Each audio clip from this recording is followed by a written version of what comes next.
16,000 miles, one ocean, 11 seas, 12 countries and hundreds of experiences and adventures. We're Jackie and Wayne and we're sailing around the world. Night sailing can be really nice, gliding on a silver ocean with the moon shining brightly and the sea sparkling with a tiny life as we pass through. It is a wonderland.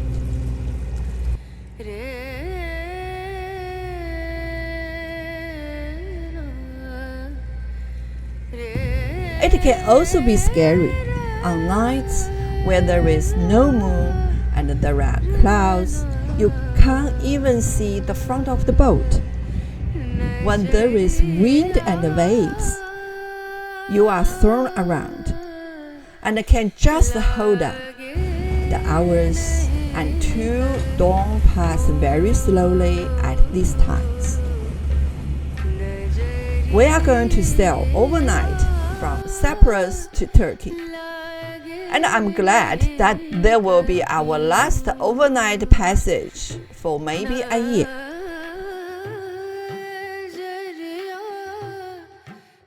We'll be sailing from Paphos in Cyprus overnight to our check-in port of Fethiye in Turkey. From there, we'll explore the coast northward until we reach Çanakkale in the Dardanelles. Somewhere there, we'll check out of Turkey and head toward Greece. This is Turkey, a land that has marked the meeting of East and West, Asia and Europe for thousands of years. In its time, it has been a major world power in more than one era. It was once ruled by Rome and was one of its richest provinces. At one time, it was a centre of Rome, and Constantinople was a Roman capital. And more than 1,000 years before that, it was a birthplace of legends. Helen of Troy, Agamemnon, the king of kings, Hector the great warrior, Achilles the almost indestructible war machine. In later times, the Ottoman Empire spread from Turkey and covered a large portion of the European and Arab worlds. Over a 600-year period, they were a major power and influence. And for travellers today, there are traces still stamped upon the land in the form of roads and towns and wonderfully preserved archaeology sites. I don't know what to expect from Turkey. I've never been to this area of the world, so this will be a real discovery for me. Everything starts with confusion, of course. Is that the customs dock? Where is our agent?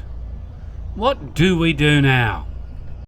Is there anything that you want to know about checking into a country when you're on a yacht? Go ahead and ask us in the comments. Fethiye is a tourist town, so there are lots of people around. There are colorful streets full of shops.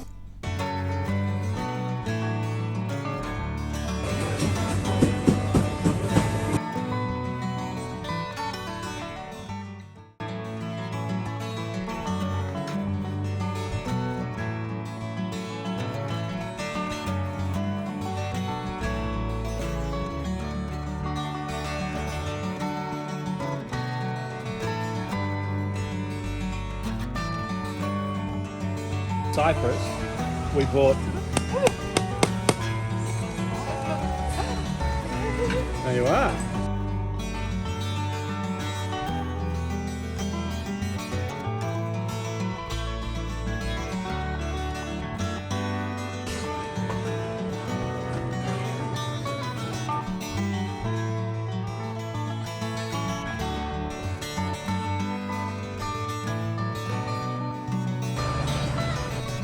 It's a nice first day in Turkey.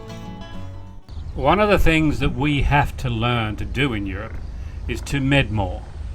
In most marinas and town docks, boats tie up to the dock from the back. This saves space compared to tying alongside. There's a skill to doing this, and we now need this skill.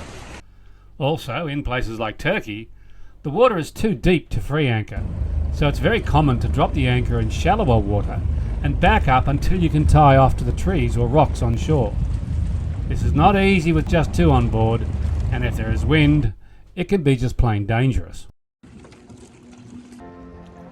After you are set up in these places, the reward is a beautiful, calm setting. I like life. Our next major stop will be Marmaris. But first we drop into the town of Ep2. We can take a boat tour there up the Dalian River. This was a special day for me. The sea caves along the cliffs before the river has perfectly clear water, and you can see the bottom even at 10 meters. The trip along the river was very special. Even though there are many tour boats, it's still wonderful to glide along and see the natural environment. Along the river is the ancient city of Kornos. This was once a major trading port, but became useless when the entrance silted up. It's now 8 kilometres from the coast. An interesting point for us were the Lycian tombs that are carved into the rocks nearby, and they were eerily similar to the ones we saw in Petra way back in Jordan.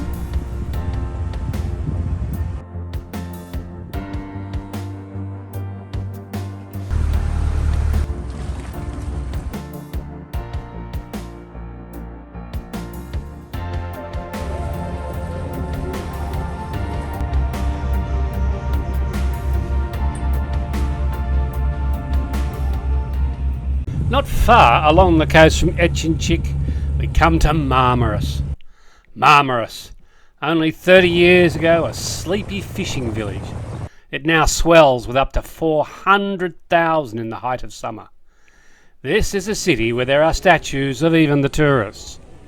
Like many coastal towns, there is an ancient fortress that was manned through the centuries by whichever power reigned. Now it contains a compact museum filled with artefacts found from the area. For history buffs like me, there is wonder in being close to household items from 2,000 years ago. Marmaris is the quintessential Mediterranean holiday spot. There is an abundance of what Europeans call beaches, but we from Australia call exposed riverbeds, and you can measure distances by the number of ice cream vendors that you pass. Here they practice the modern art of parting visitors from their money, and it is not possible to walk for more than 50 metres without an offer to spend money on a tour, a purchase, or a spot on the beach. Endless rows of gullets, which are beautiful and sometimes grotesque day boats, engorge and disgorge great streams of humans on their way to or back from overused islands, beaches and towns. If anyone notes the irony that one can take a day cruise from Marmaris to Cathay and a day cruise from Cathay to Marmaris, it's not obvious. The gullets shuttle all day and night, accompanied by the constant pounding of indecipherable hybrid Turkish Western rap music. Visitors can take a rest from the jostle of the gullet by strolling through densely packed shopping arcades where there are endless opportunities to enjoy some buyer's remorse as you spend big money on small cheap trinkets. Dining in Marmaris is like dining in Manchester, unless you know someone in the know. This city is a Brit favourite, so the restaurants cater to what the people want. There is a beautiful and authentic side to Marmaris. The whitewashed abodes with blue trim in the Aegean style are there, but you have to scrape through alleys filled with restaurants and nightclubs to get anywhere near them. The old Marmaris is long gone. What is there now is for the most part an infrastructure built to accommodate and amuse the pale-faced hordes desperate for sun and sea after their awful drab winter. Even the staff that serve them for the most part aren't local. They're from other parts of Turkey and other countries, and they squeeze into the city already bursting to satisfy a voracious hospitality sector. And who should judge? The world is getting smaller and people work longer. Where once they worked over the summer to fill their stores for winter, now they work through the year just to take a short break in the sun in winter. Why shouldn't the Turks take every chance that comes their way? That's our first taste of Turkey. What did you think? What do you think of the captain's cheeky review of Marmaris? We want your feedback, because otherwise we have no idea if we are doing this right. And if you do like our journey, please like and subscribe. We have a long way to go, and there will be so very much more to come.